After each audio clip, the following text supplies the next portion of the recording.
So in World of Warcraft, before the start of each boss, the raid usually takes their flasks, eats their food, and pops their raid-wide buffs. Once the boss fight actually starts, it's often each class presses their big monster man damage buffs and the raid slams their 30% haste bloodlust to bang. Now it turns out you can do this in real life. That's right, buff stacking is very much real.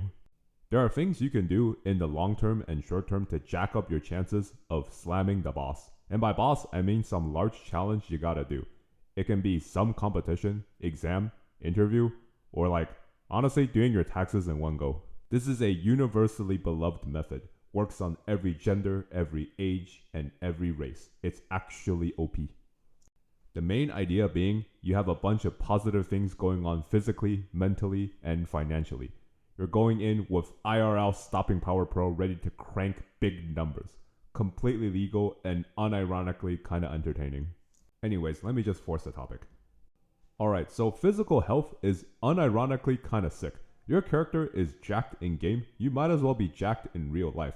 You got more energy from all that flopping around. You probably have at least one cool new muscle from all that movement, so you are maybe more confident.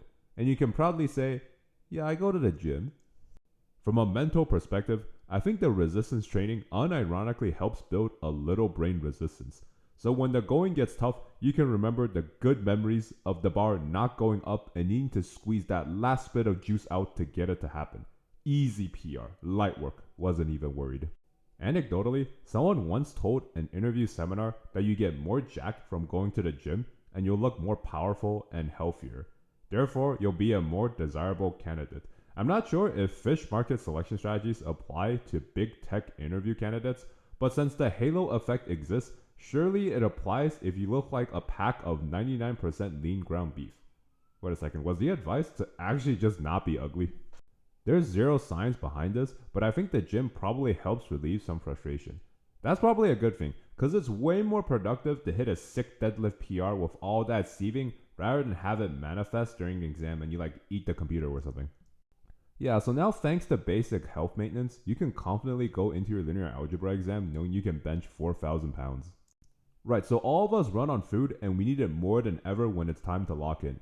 Healthy eating is pretty underrated. It's unironically mega snooze to eat a bowl of grass and cycle between free animals to min-max the health, but the rewards are actually bonkers. Not feeling bloated, not feeling like you're under some voodoo shadow man curse is outstanding for the athletic performance required of the modern man. Now this actually works in both directions, both before and after the raid boss. You can eat well good all the time and get the health benefits. And afterwards, go insano mode and gorge on some health code violations. Now remember, it is very important to stay alive after the post-match mukbang, so food quantity exceeding 10 times the body weight isn't recommended, I think. So there are some foods called superfoods that supposedly give you extra wrinkles on the brain and a more powerful jawline. I'm gonna be honest, I don't know if that's like a secret build or outright snake oil, but eating the proper calories for body weight with the proper macros usually works a-okay. Right, so there's the fan favorite of taking caffeine as a speed boost that's, well, more or less the backbone of the modern economy. Perhaps a cup a day won't bring an early demise, but should someone slam 10 monsters to pull an all-nighter to close out a project? Probably not. Has it been done before in the history of modern software? It's completely possible. Now this may come as a surprise to viewers at home, but not having poor mental is pretty handy-dandy before doing something difficult. Crashing out minutes before the exam usually doesn't jack up the GPA, but honestly, if it does happen, completely understandable. So how does one not doom themselves mentally? That's been the subject of thousands of years of psychological research and the topic of many self-help books. This video will contribute absolutely nothing to the topic. Believe it or not, but if you doom scroll, it just ain't it for the emotions, brother. Like the word doom is literally in the name of the activity. Therefore, don't do it before your interview. Do it after. I think this occasionally works, but going to sleep helps with the mental reset. Like one might be huffing and puffing for a whole day or is completely obliterated by an exam and a good snooze just resets the mood.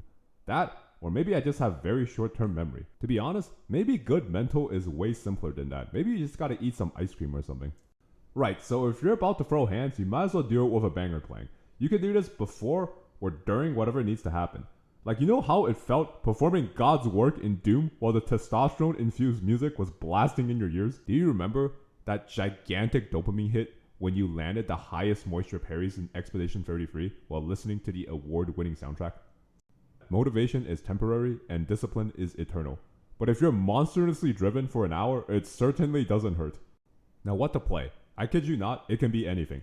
I've done the everyman's hip-hop, the game BGMs, the emotional BGMs, literal anime openings, and a whole 6-minute cutscene. You gotta get the voice lines in, brother. That's pure heat. Imagine one of these hitting when you're about to call it quits on a question. There is no universe where you lose there. I'll give a couple examples where I did this on myself. There was this interview in 2023 where I was actually stun locked on a question. I legit could not remember how to solve it. The interviewer sensed the fear too and just started doing work on his computer. But then I remembered the footage from the Honkai Impact Third MV I watched just before the interview. So there's this scene where the main character Kiana is throwing down with the big raid boss. She gets trapped in a metal cage and the boss starts yapping about being sad or something. And Kiana just grits and looks up and says some sick lines. That scene played in my mind in 4K UHD IMAX quality. And I was like, I legally cannot fail this question now. Following that scene, the cold storage in my brain decided to kick in and the solution got surfaced up. I said the buzzwords needed to solve the question. The interviewer looked up from his computer and began paying attention. The offer came in later, and I can say without a shadow of doubt, this job was partially acquired because of Honkai Impact. I will never sieve at MiHoYo for their monetization practices ever again. That's a lie. Have you guys seen the $300 Siren bow? During 2024, another interview preparation. I was lucky enough to have an offer come in. The next day, I was set to have an on-site with a dream company. I remember seeing Ado's channel posting the concert footage of the first performance of Sakura Biyori to Time Machine. It was a song where she duets with Hatsune Miku with very nostalgic lyrics. The performance started with her containing her tears through the piece. It seemed like a dream come true for her. The video was concert footage, so there were shots of fans seeing the weight of the piece tearing up in the arena. I remember watching it, it was in like an unlocked state. I had one thought as clear as day. I've already passed tomorrow's interview. There was no scenario where I've seen that video and I don't pass. During the actual onsite, it was the first time I had a calm interview. Like things went smoothly and it wasn't a life or death struggle. I listened to more audio between calls, of course. Whether it's the music, the universe doing me a solid and all the interviewers misclick reject or whatever happened, but the offer came in. It's really weird, LeetCode doesn't have a link to some banger anime related material. That shit is completely unbalanced. One of the common ways to lose is overthinking. Better guy is thinking of scenarios that are 1 out of a trillion. This man is preparing for the ceiling to collapse to try and parry the debris or something. To counter this, it's actually quite simple. I've been doing it through the entire narration and actually a large portion of my life. Just don't think, bro. Literally, just do. The brainless buff actually goes bananas. I think there was a quote I heard before where it's like, if you're scared to do something, just jump off the cliff and gravity will take care of the rest. Actually, that's probably wrong. Don't do that literally. But the general idea is right in that the hardest part is usually starting. If you don't even think about the consequences and just do, you can't stun lock yourself into inaction. I think one of the more handy dandy aspects of this buff is that the dumber one is, the less they think, the less they can overthink. So by that logic, it's basically unlosable for some of us. Congratulations, you are now buffed out the wazoo. DPS out of every angle and stats that look like the developers will limit testing how big the numbers can get. Good luck in accomplishing whatever you set out to do and not dying. That's pretty much it. See you later, bruh.